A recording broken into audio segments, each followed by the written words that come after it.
Minä äänestän Pekkaa, koska Pekka vaikuttaa oikeasti empaattiselta ihmiseltä ja me tarvitaan sellainen johtaja tähän maahan.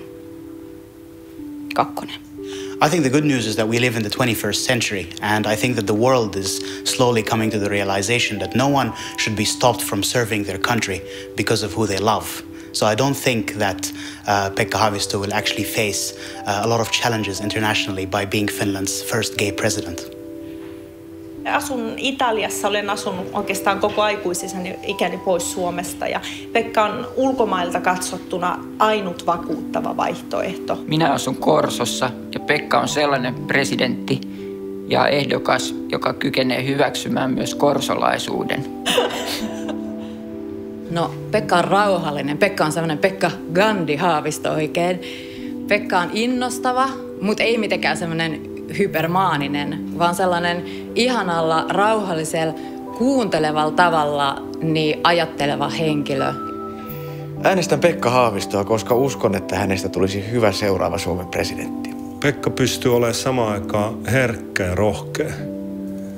Se on oman arvon tuntunen, lempeä ja äärettömän miellyttävä ihminen.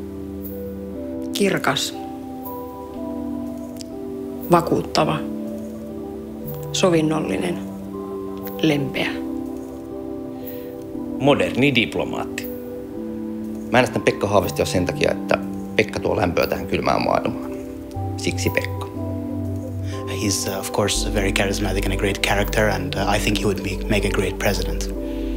Mä uskon, että Suomi on valmis sellaiselle presidentille kuin Pekka. Mä äänestän häntä, koska Pekan maailmankuva on ehyt, humaani ja kirkas.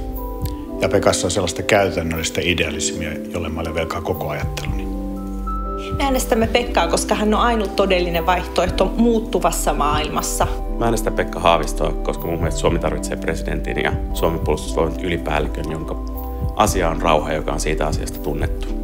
Minä äänestän Pekka Haavistoa, koska minä juttelin sieluni ja sydämeni kanssa. Ja ne sanoi, että luota vaistoon.